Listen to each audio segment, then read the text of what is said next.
Hi guys, and welcome to the probably last video for this year, 2018. I haven't been the most active YouTuber, I know that, but new year, new beginning. So let's hope that I will be more inspired and more active in the next year. There is actually a party going on in the room next to mine, so I hope that you won't hear anything. So today I'll be talking about Enneagram. And I think it's a great way of finishing this year, since Enneagram has been so helpful in this year when I'm talking about my personal self-development, and I'm encouraging you to go and do a test and to find out your Enneagram type, to inform yourself really, because it's such a useful tool in understanding yourself and also other people. So I really recommend it. It's such a great thing. And I think it's even better to start with than MBTI, because when you're reading about these descriptions of MBTI types, you're reading about well-developed, MBTI types. And I know when I read, I was, I think, 17 or 18 probably when I got my got my results. I was INFJ, and I still do identify myself as an INFJ in MBTI type system, but the description was so really not adequate, and that's why it's so important to, when we're talking about MBTI, to know your cognitive functions, because these are all descriptions of really well developed, very well integrated INFJ, for example, in my case types. So go check it out. I'll definitely link you the test and also the type descriptions. And there are also two books that I'm going to be using, which are both really good. The first one is The Complete Enneagram with subtypes. So when you do your Enneagram type, you will have a subtype, because you have 3 instinctual variants. So each type has under 3 options, let's say. So you have 9 types with 3 subtypes. It's 27 Enneagram types. And you also have, if you really want to go into details, wings, which is like a second type. Like you have dominant type, and then you have a second dominant type. So you have, for example, I'm 3 wings 4, so my main type is 3, but I also have 4 qualities, within 3 types, which makes it really different comparing to 3 wings 2, for example. And each type has really probable variants. So if you're 3, you are probably either 3 wings 2 or 3 wings 4. So I think it's very important to know your instinctual variants. For example, mine is sexual. I'm 3 wings 4, SX, and my second instinctual variant is SP. So SX is, I'm not going to go into details because this video is probably going to be 20 minutes long.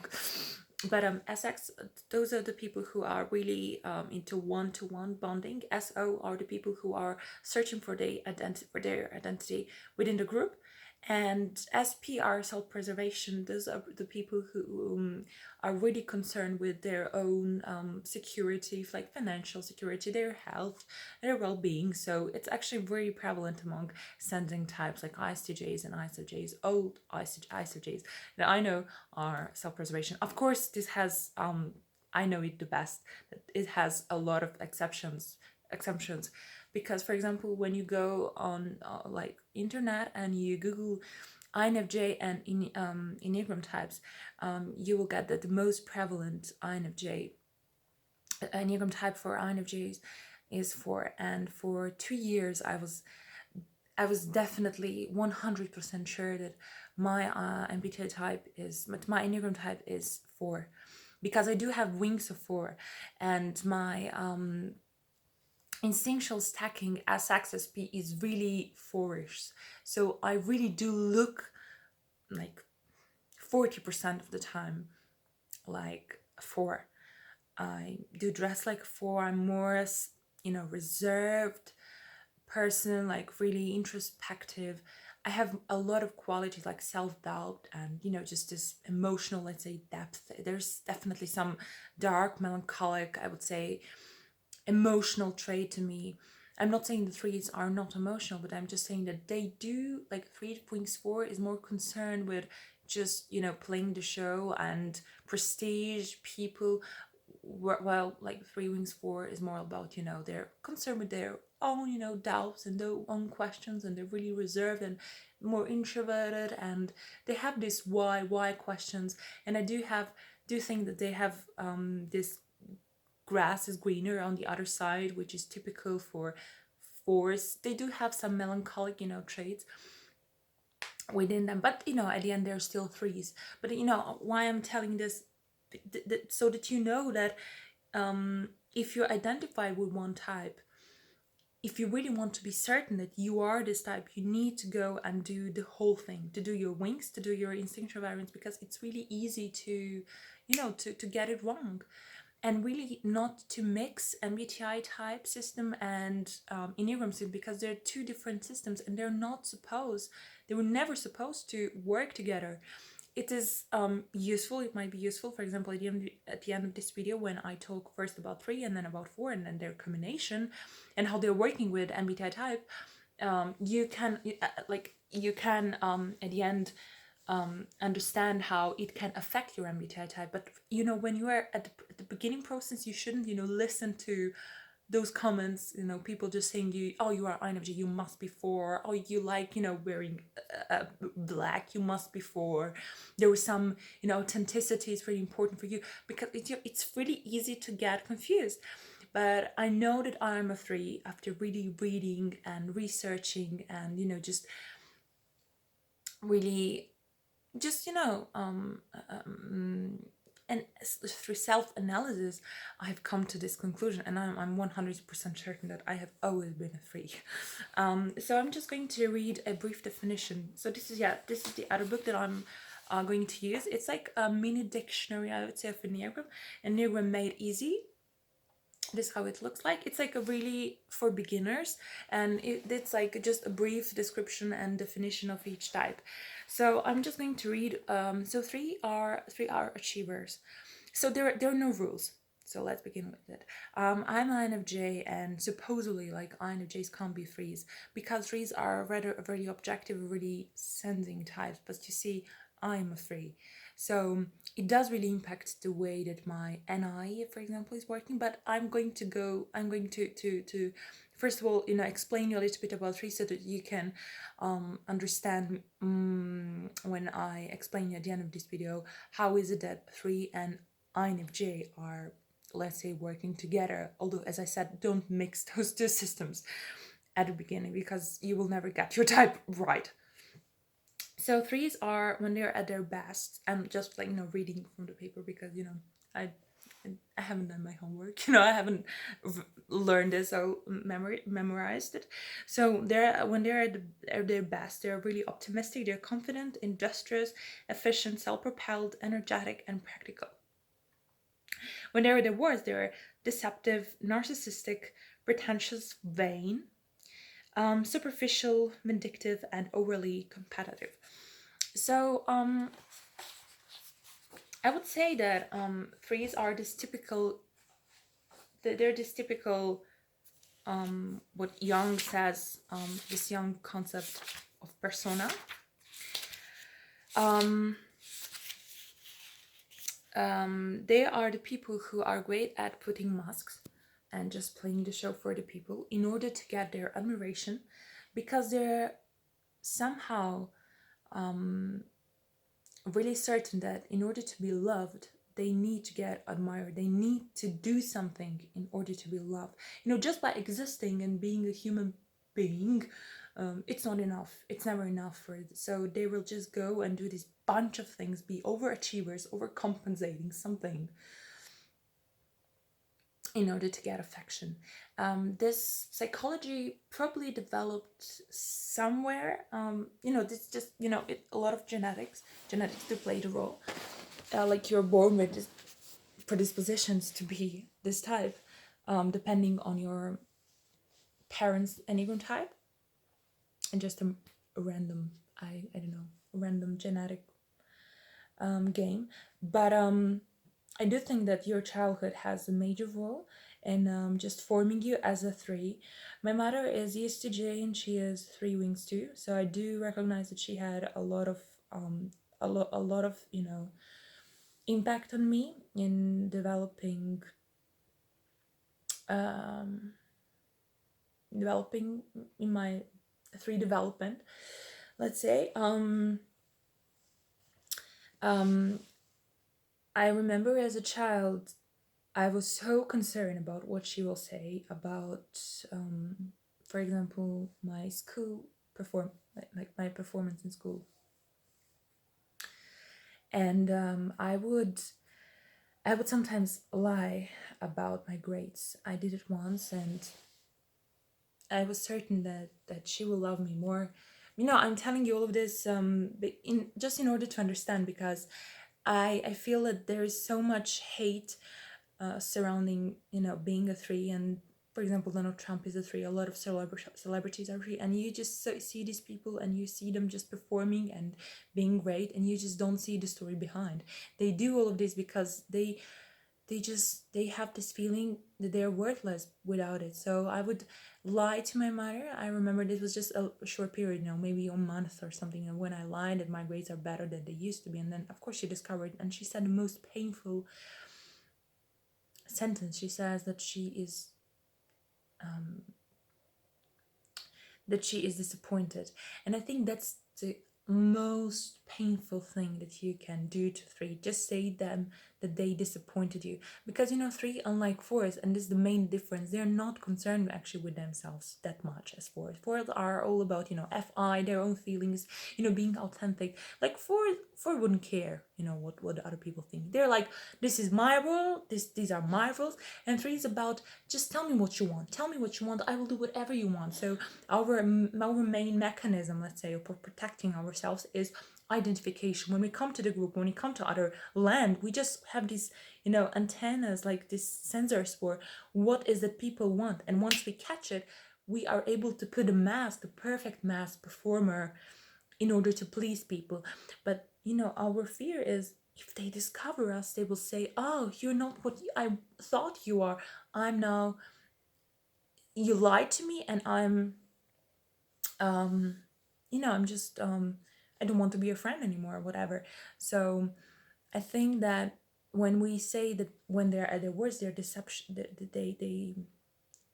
What's the word? Deception. I don't think that that we do it on purpose. I really think that, as most of the people, we do it in order to be loved and to really get something for us. So put on the good face is really important for us. Playing the role, competing, we're really competitive, and that's where, let's like the link to four, like both fours and threes, they really like to compete, but threes are more about this pure competitiveness. Like, she has this, and I have this. Like, who is better, who has the more? Whereas I think four is more like, I'm worthless and she has everything. The grass is greener. So fours will really make themselves small, while well, threes are more like, you are what you are doing, I am what I'm doing, I have this, I'm studying medicine, I'm speaking this language, I'm I don't know, I can play this and this instrument. What is it you can do? Okay, she has this, she has this looks. We're more like, a really mathematical, pragmatic sort of competitiveness. It's really kind of sick, process to get it to begin with, but it's really something that we do. Like, we really compare. We have these tables of comparing ourselves, which is just crazy. And by doing this, we're just, really harmful to ourselves, not to other people, of course. So fatal flaw is just exhausting ourselves by working really hard. And yeah, the other thing that threes can do better than any Enneagram type is just putting their feelings behind. For me, as an INFJ, even as a feeler, but I'm FE feeler, so I'm more about these masks. I'm not FI feelers. For FI, for example, INFP being a 3, it would be really interesting combination. If there's any INFP or any person who has either dominant or auxiliary function FI and is Enneagram type 3, please write in the comments. Like, I'm dying to hear your combination, because 3s are all about just denying or suppressing their own feelings, like, just saying feelings are not as important, we have to go to work now. I remember, when I was a child, it was so dominant in me that I have to sacrifice something, my own world, my own self, to have this mask. It's basically like it's like a fragmentation, which leads to serious feelings of shame and loneliness, which is topic for another video. I wanted to do a video about anatomy of loneliness, which is about these fragmentations and being really having more persona, more persons, which you denied in yourself, within yourself, more fragments. And these fragments usually, arise when you just deny a part of yourself. But, that's another topic. But anyhow, I'm really interested into knowing, how are you going to put your feelings behind when this is your main function or your secondary function? For me, it wasn't such a big problem. I stated this in my previous video. I think that when I was a child, when I went to, I think it was primary or high school, I said to myself, I'm not going to have a boyfriend, because I'm sure that with a boyfriend I wouldn't be able to to handle, for example, two music, like a gymnasium and musical school that I had at the time. So I was really about, you need to sacrifice something, yourself, your own values and everything, in order to have success. You have hard types, you have 2, 3, and 4. 4 is about being authentic. 2 is about being loved and being recognized by people. It's like, this prestige, let's say, thing, this pure love, seduction. And 3 is about success. You are what you do. Again, they're like human doings. I'm saying they all the time when I'm a 3, when I'm the 1. Maybe this is a shame, I'm ashamed of being 3, which is pretty much what 3s are. They're ashamed of themselves, so they're hiding themselves. They think they're worthless, so they need to do something extraordinary in order to just have love and affection. So yeah, as a child I was always like, I would look at the people and I was, oh, she's married, he's married, how did they do it? And they still have careers in life. They have no right. How is that they can do it? They have no right to be both professionally successful and also to have a life. For me, it was just like no thing, and it's really sick when I think about it. And it's not true actually, but I'm just trying to tell you how 3s are functioning. We really think that in order to be loved we have to overcompensate and we have to sacrifice ourselves. So we exhaust ourselves, we put our feelings behind, and when everything is over, when, for example, we are on holidays, you're like, okay, what am I going to do now? I have no life on my own. I don't know any other person. So it's really hard. It's really hard when you it caused me a serious episodes of loneliness and shame. So it's you could see it in my last video. So anyhow, sadness and grief are the let's say feelings that hard types usually feel. So we have this grief we feel, it's not only that we fragment ourselves, that we deny part of ourselves, it's also that we feel ashamed of doing that. So we just go further into this putting masks process. So it's like a vicious circle that you can't really break that easily. Feeling disappointed, I cannot. Feeling disappointed is really hard. I already talked about human doings. A defense mechanism is identification. We go inside of the group and we identify with the group. I also feel episodes of introjection, which is a type 4 kind of thing.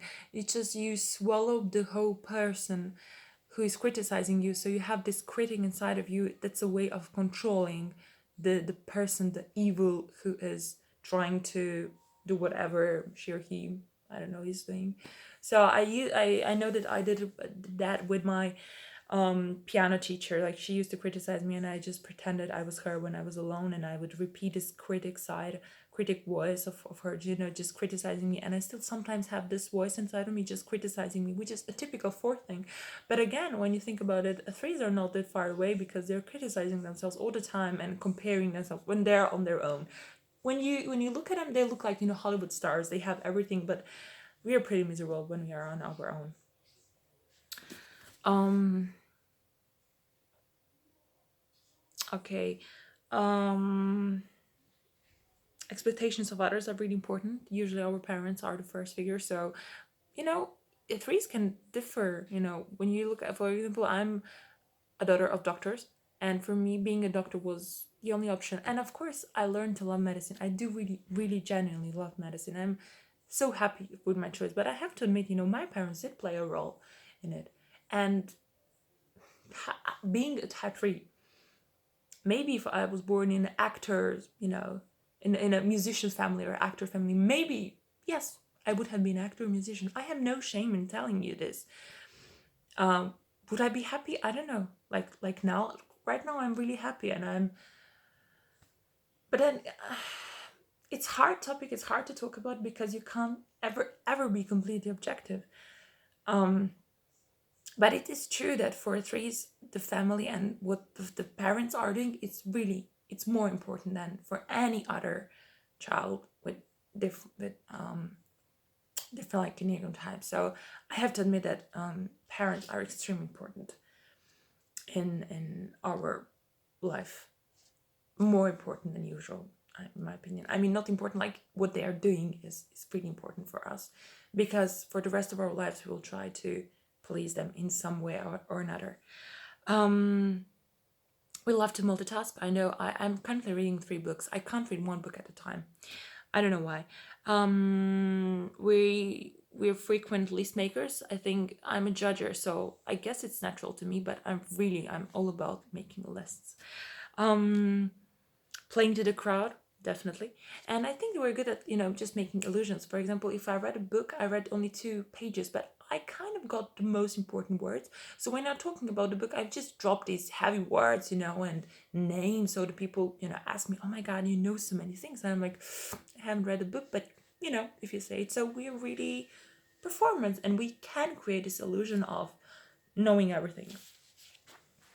We have talent for acting, definitely. We like the attention. Again, our fatal flaw is vanity. And again, it depends a little bit how it expresses itself based on your variant. Feelings are not as important. People admire and respect success. Playing for audience, just do it, kind of a Nike thing. Really efficient and sometimes insensitive to other people's when we disintegrate. To 9, we are really insensitive. I know that I just hate when people are not efficient as I am. I just hate it, and I have to admit it. But especially when I become this cold robotic, when I get in this cold robotic mood, which is something that we should really avoid. Okay, and for the end, I think I've also mentioned some 4 characteristics. 4s are more, melancholic, romantic, self-doubt. Grass is always greener. I think that I personally have a lot of these, I'd say, darker emotions. When I compare myself to my mother, I realize that I have these self-doubting moments, and I definitely ask more why questions, which I think she found pretty irritating, but that's also who I am. 3 wings 4 are professional.